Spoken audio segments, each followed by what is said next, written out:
Are you new to the world of crystals and not quite sure what to do with them once you actually get your hands on them?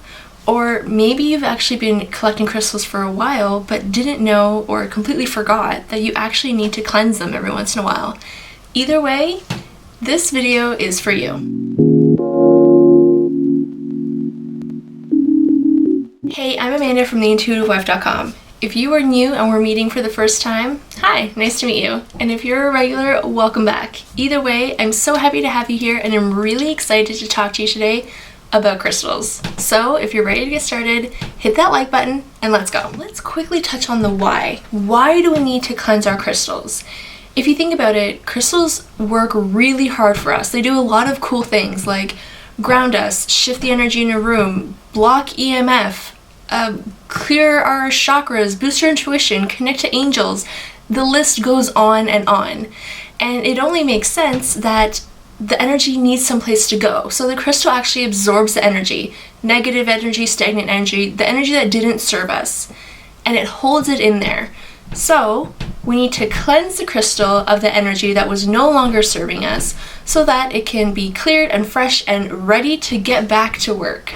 Okay, what do you need to know about cleansing crystals? The list isn't really that long, but there are two things that I feel like I should mention. The first is that not all crystals are treated equally. Some of them will absorb energy really quickly, and some of them take a really long time and you don't really need to cleanse them very often.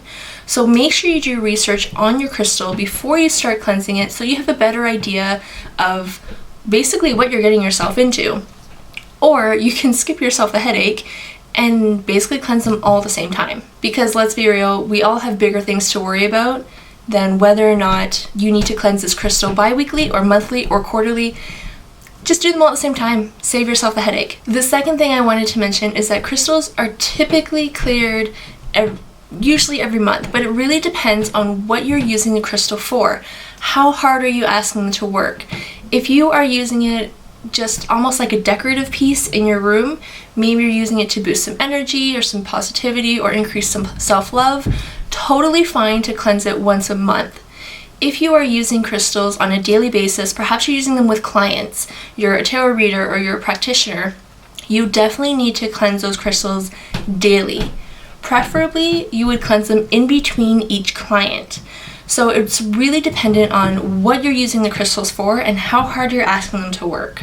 Okay, now let's talk about the 7 ways to cleanse your crystals. Okay, so tip number 1, which you may already have heard if you're new to the whole crystal world, is to use smoke. This is super easy. You literally hold the crystal in between your fingers and run it through smoke, whether it's incense smoke, Palo Santo, sage smoke, whichever one you're using at the time. It's really easy to do if you have 1 or 2 or maybe 3 crystals to cleanse, but if you have a large collection, this can be a little bit more time consuming. And I have other suggestions for you later on in this video if you do have a larger collection. Alright, the second way that you can cleanse your crystals is to use water. Now this one's a little bit tricky and different people have different rules.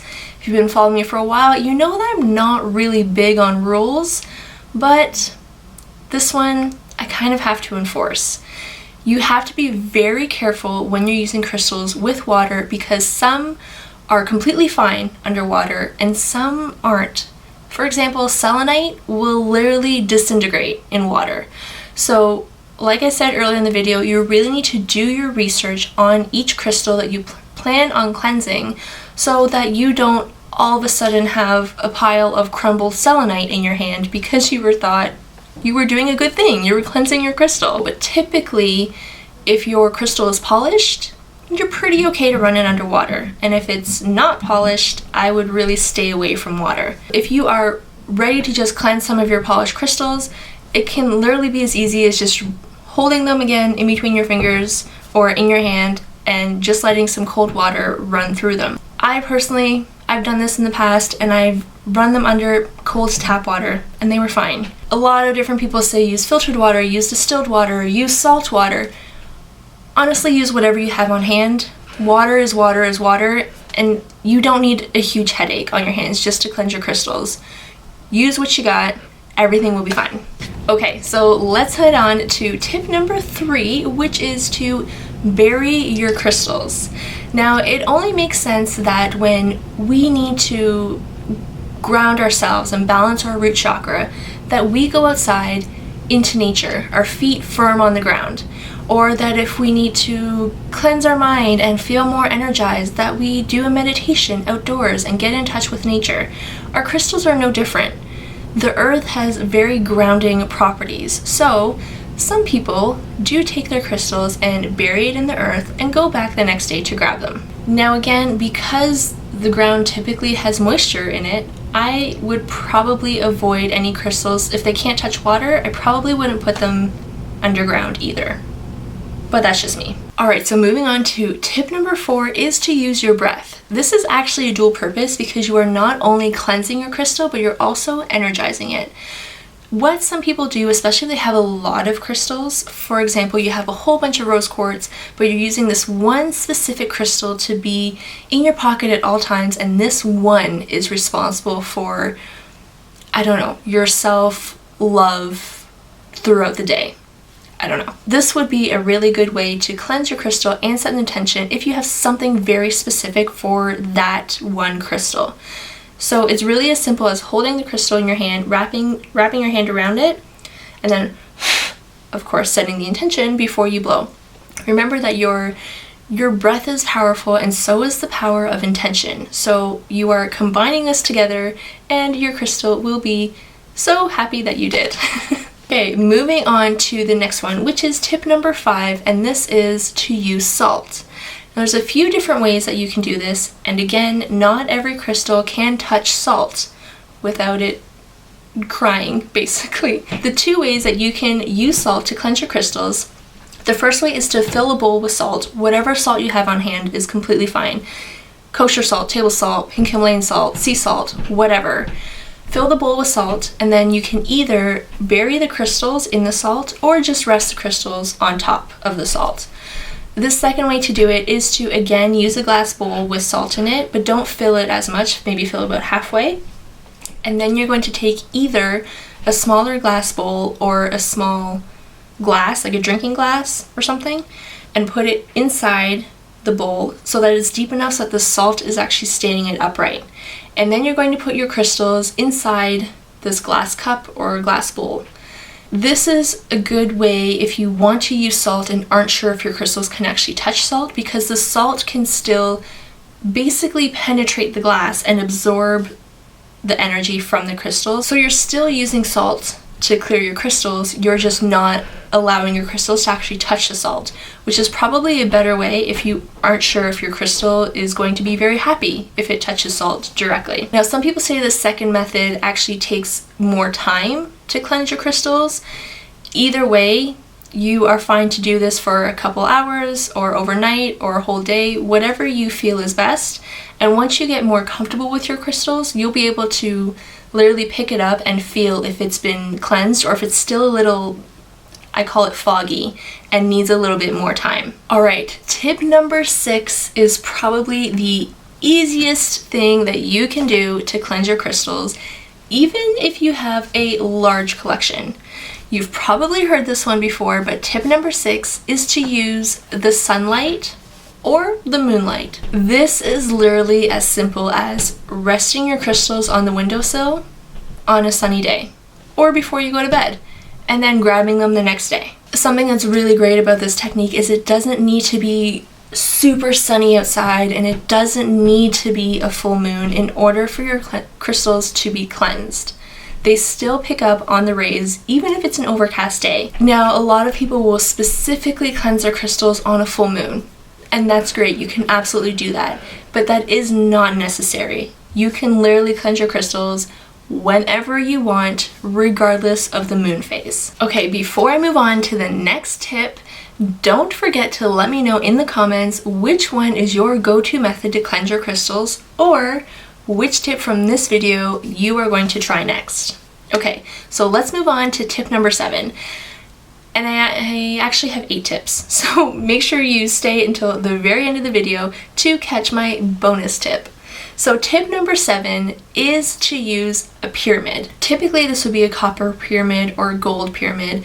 Not only are they super cool to look at, and not only are they crazy Instagram worthy, they also actually really work, and they're really easy to use. You can literally have the pyramid sitting on your table, for example, and whether you wanted to just toss in a few crystals to cleanse at once, or whether it's part of your maybe nighttime routine where you have jewelry with crystals in it and you take off your jewelry, put it in the pyramid, and then go to bed, and the next day they're cleansed. So pyramids both cleanse and restore your crystals, which I think is pretty cool. And slightly off topic, if you decide to do a crystal grid, it's actually even more powerful if you do it within the pyramid, because it really amplifies the energy of the crystals. And this video is not sponsored by any means, but just a fun fact, if you are thinking about purchasing a crystal for yourself, I highly recommend healingenergytools.com. They have really great quality products, and they ship for free worldwide, which is really hard to find. Okay, so tip number 8, drum roll please, the final tip of this video, is to use sound. Vibration has so many healing properties. That's why when you listen to music, for example, the music that's different hertz, they all have different healing properties. They all do different things to the body. So it only makes sense that vibration also affects our crystals. They also benefit from the vibration of sound as well. So what you can do is you can actually take 1 or 2 or a handful of crystals, put it in a Tibetan bowl, and just ding it and let it vibrate and do its thing, and that will cleanse the crystals. Another thing you can do, which is also good if you have a larger collection of crystals, is to place them on the table, and you can either, again, use your Tibetan bowl and either ding it on top or in front of your crystals, or you can use tingsha, where you can just like ting it in and around the crystals, and that will actually cleanse energy. So this is super easy, not very time consuming, and I actually really like this method if you are especially seeing clients, because you need to cleanse your crystals very often. Maybe you don't want to have incense or sage burning the entire time, so you can actually use sound, and that will have the exact same effect without having the smell, because some people are very sensitive to the smell, and if you have people coming to see you, they might not really like the smell. So now you have an alternative method. Like I mentioned at the beginning of this video, crystals do some really cool things for us. They shift the energy in a room. They help you boost your intuition. They help you connect to your angels and clear your chakras. If you are intrigued by using crystals to help you boost your intuition, then definitely check out my free PDF. I will leave the link in the description box below that describes which crystals you have to have to boost your intuition. And if that isn't really your thing, then definitely check out the video that's on the screen right now that talks about how to use crystals to clear your chakras. It's actually a whole lot easier than you might think.